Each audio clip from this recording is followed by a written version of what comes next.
بسم الله والصلاة والسلام على خير خلق الله. روتين يوم الجديد، روتين مذهل جدا. هتشوفوا روتين امرأة أذهلت العالم بالزرع بتاعها. على فكرة أنا ناجحة جدا في الزراعة وشاطرة خالص. تابعوا بس معايا فيديوهات الزراعة، والنهاردة هوريكم فكرة جميلة جدا جدا عن الزراعة. بصوا يا جماعة، ازاي تزرعي التين الشوكي. يبقى انا زرعته في الجردل والله. كنت زرعاه قدام الباب وزرعته في الجردل، ما كنتش متخيلة ان هو راح ينجح معايا بالطريقة دي. لكن الجردل مهما كان صغير، ففكرت قلت عندي بلاستيكاية قديمة بس كبيرة يعني. هي فيها كسر، بس انا عشان المية متسربش وتبوظ لي السطوح، فحطيت فيها شكارة. هي بس هتمنع تسريب المية شوية يعني. الطين بيزحف على بعضه وبيعمل بيتكتل كده لما بتسقيه المية، وبيمنع تسريب المية. إلا إذا وصل لقاع الإناء أو الحلة البلاستيك دي. فأنا حطيت فيها كام جردل من الطينة دي. ومع كمان حطيت معاها كمان مع الطين ده يا جماعة حطيت رملة، ودي أهم حاجة لزراعة التين الشوكي عشان يبقى ناجح جدا معاكي. فحاولي انك انت تحطي الرملة عشان يبقى نجاحه ناجح وجميل يعني معاكي. بهذه الطريقة. أنا طبعا عندي استعدادات، خلاص ابتدينا نستعد لفصل الصيف وبنقل كل الزراعات دلوقتي، وهوريكم كام زرعة تاني. نفسي بس عندي جهنمية، هي بس اللي مش عارفة. حاولت ان انا ازرع عندي جهنمية قدام البيت، وحاولت ان انا ازرع منها كام شتلة، مش ناجحة معايا خالص. فيا ربنا يقدرني كده وازرع منها على السطوح، هبقى فرحان جدا طبعا. آم، بصوا دي التراب اللي انا حطيته او الطينة. وهبتدي ان انا ايه، التين الشوكي ده انا زرعاه في الجردل، عايزة اطلعه من الجردل. يعني المفترض ان انا كنت طلعته بالطينة بتاعته، بس مش هينفع لاني بصوا يا جماعة التين الشوكي كبير خالص لفوق. فانا جيت نومته كده على قفا الجردل عشان اطلعه، هيتكسر التين مني. وخلي بالكم كمان التين مشوك بيشكشك جامد يعني. فمش عارفة ان انا امسكه زي ما انتم شايفين كده. بص ارتفاع ده الارتفاع بتاع التين، مش هعرف امسك التين كويس عشان خاطر ان انا ايه اطلع.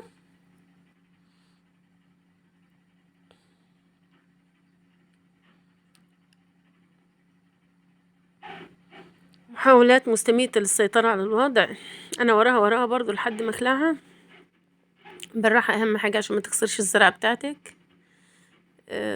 وانا عشان بحب الزرع انا وراه والله. ربنا يقدرني يا رب، وتزرعوا كلكم ان شاء الله في بيتكم حدائق واجمل من كده ان شاء الله. احاول ان انا اطلعه يعني. عندك اي آلة حادة او اي حاجة كده.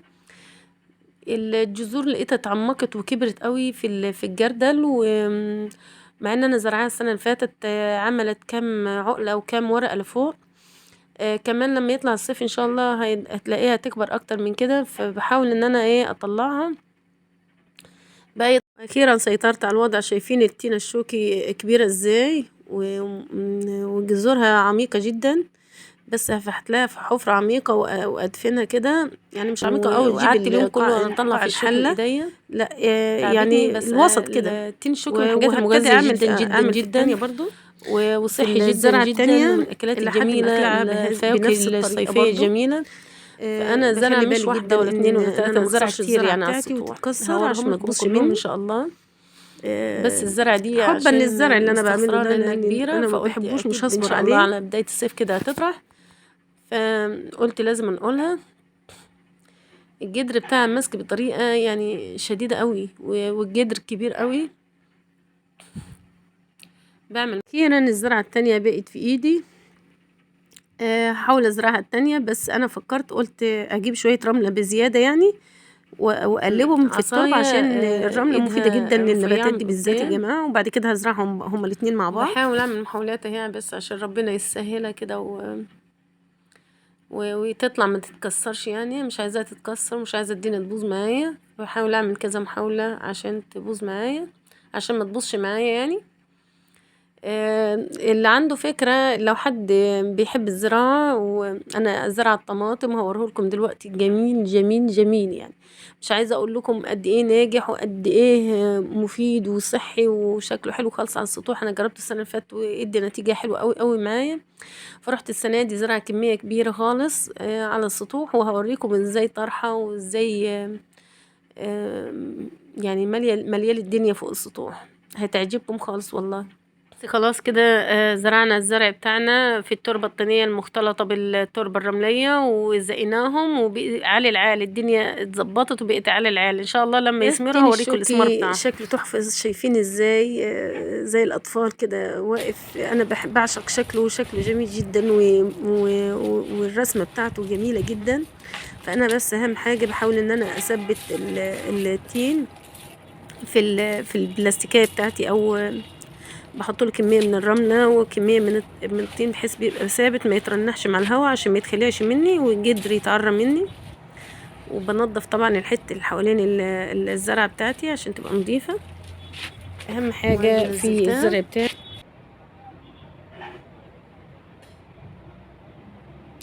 وحاول انك انت التين الشوكي عايز حاجه تسنده، لانه بيبقى يعني هو لو مزروع في الجبل بيبقى ماسك نفسه، لكن هنا عشان خاطر التربة تربة شوية، فبيبقى ايه يعني الهوا عندي برضو بيوديه شمال ويمين، فبخاف يتكسر. فانا بعمل له سندات كده بعصاية خشب، باي حاجة تسنده كده، اعمل له سندات تسنده عشان ما يروحش منك شمال ويمين ويتكسر يعني.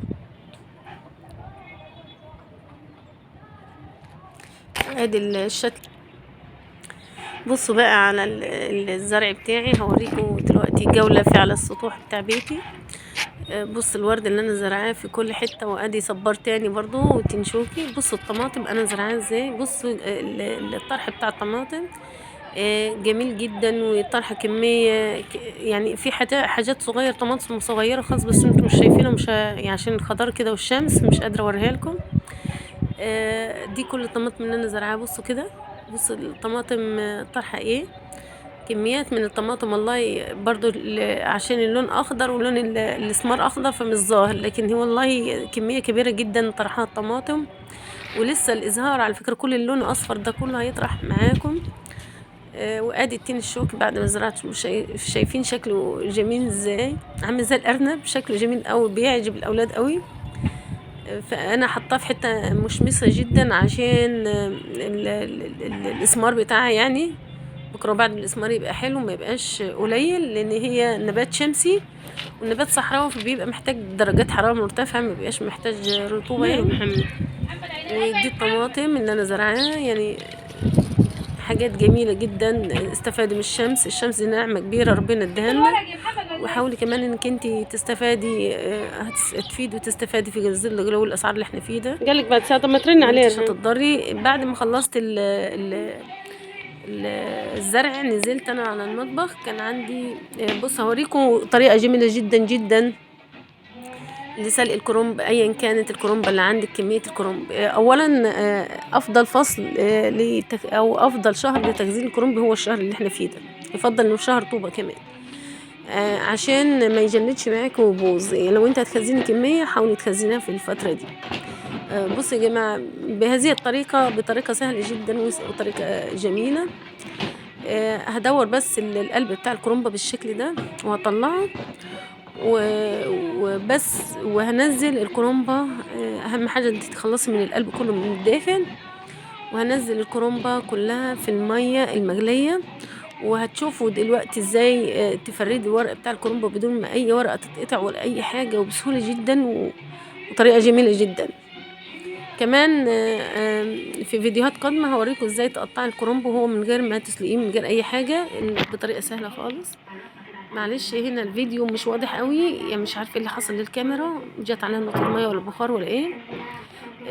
بصوا بسلاسه جدا الورق بيطلع ازاي، ما فيهوش اي قطعه ولا اي تشقيق ولا اي حاجه. والله الورق جميل جدا وبيطلع بسهوله جدا. هقرب لكم الكاميرا بس عشان تشوفوه. ادي الورق يا جماعه، شايفين ازاي لما تحط الكرنبه كلها في الميه المغليه بتطلع بسهوله جدا. اتمنى ان الفكرة دي تكون عجبتكم، والفيديو بتاع النهاردة افكار كلها تكون عجبتكم باذن الله. ولو اول مرة تدخلوا على القناة بتاعتنا ما تنسوش تعملوا لايك واشتراك. كمان فرزت شوية حاجات يعني طبعا انتوا عارفين الشهر ده شهر تفريزات واستعدادات رمضان، وكل سنة وانتم طيبين، ويا رب ينولهن جميعا يا رب، ويجعل شهر مبارك علينا وعليكم. وبصوا كده الورق طالع معايا جميل ازاي اهو، من غير ما يمسك في بعضه، من غير طبعا انت في ساعات انت تيجي تقطع الورق بتاع الكرنب بتلاقيه ماسك في بعضه كده، والكرنبه كانها دقه ماسكه في بعضها ماسكه الندام. لا بسهوله جدا انت كده هتخلصي الورق كله من بعضه من غير ما تقطعيه، من غير ما يمسك في بعضه. وكمان انت سلقاه كمان يعني بالطريقه دي كمان بيتسلق معاكي. دي اسهل طريقه لتقطيع ورق الكرنب. فكرة حلوة. لو كانت عجبتكم ما تنسوش تعملوا اللايك. دي كرومبة التانية، انا كذا كرومبة مش واحدة بس، يعني كرومبتين انا عاملاهم وبرضو بنفس الطريقة. بس ده كان الجزء اللي هو خاص بتقطيع ورق الكرومب بطريقة سهلة. بصوا يا جماعة، انا عندي دلوقتي ازاي تعملي الفول بطريقة سهلة وجميلة جدا كمان عشان شهر رمضان. لو عندك كمية من الفول حطيها في الحلة، بس اهم حاجة تنزلي المية السخنة وقطعي طماطم وحطيها زي كده. بصوا يا جماعة، 3 معالق من الدقيق ومعلقتين كبار من الرز. الدقيق احرصي انك انت تزوديه بالميه البارده مش ميه سخنه. 3 معالق من الدقيق، وكل ما يكون عندك ده نص دقيق كيلو دقيق والله هيبقى هيطلع حوالي 2 كيلو من الفول المسلوق. الدقيق او مع 3 معالق دقيق ده زوديهم ميه وقلبيهم على الفول وهو بيتسلق او وانت بتدمسي الفول. ليه يا جماعه؟ بيعمل الميه بتاعته نشا وبيبقى الفول طعمه خطير خطير خطير. ما جربتوش كده الفكره دي؟ والرز حاولي انك انت تطحنيه وتحطيه برضو على الفول وشوف النتيجه اللي انا بقول لك عليها. اللي ما اكلتيش في احسن فول في حياتك واول مره تاكليه بهذا الطعم ابعتوا قولوا لي الفول مش حلو. هتاكلي فول طعم خرافي خرافي خرافي. بس احرصي انك انت كل ما الميه تنقص تزوديه ميه مغليه مش ميه بارده. ده الفول يا جماعه، وهوريكم النتيجه في النهايه. بصي كده الميه لما حطيت عليها عشان البخار بس مش باين او البخر اللي طالع. وادي كميه الفول بعد ما بردت. بصوا الفول حلو ازاي وجميل جميل جميل. انا عاملاه في الحله وهبتدي اكيسه دلوقتي عشان بحطه في الفريزر عشان يقعد فتره معايا. بدل ما تشتري كيس ب5 جنيه، بدل ما كل شويه تشتري، ما هو موجود عندك في الفريزر كيس صغير كيس كبير موجود عندك وكله ارمي. نص كيلو عمل لي حوالي 2 كيلو فول والله، ممكن اكتر، ممكن 3 كيلو والله. فليه تشتريه بالغالي؟ عندك اعمليه في البيت بالرخيص، وبدل ما في ظل الغلو اللي احنا فيه ده نساعد بعض ونساعد نفسينا. بص الفول جميل ازاي. اتمنى الفكره دي برضو تكون عجبتكم. ما تنسوش برضو تعملوا له اشتراك واللايك. وفي نهايه الفيديو لا يسعني هكيسهم كلهم دلوقتي في اكياس، وحطوا الكميه اللي انت عايزاها، طبق كبير طبق صغير براحتك انت. ده كميه الفول اللي طلعت عندي كلها. شايفين الفول اصفر ولونه جميل وطعمه تحفه. اتمنى الفيديو يكون عجبكم كله على بعضه، واتمنى انكم تكونوا شفتوا السيده اللي روتينها اذهل للعالم. انا الناس كلها فعلا مذهوله مني. انا عندي الشارع كله الزرع بسببي انا، لان انا اديتهم الفكره وهم عجبتهم الفكره جدا. ففعلا انا مذهله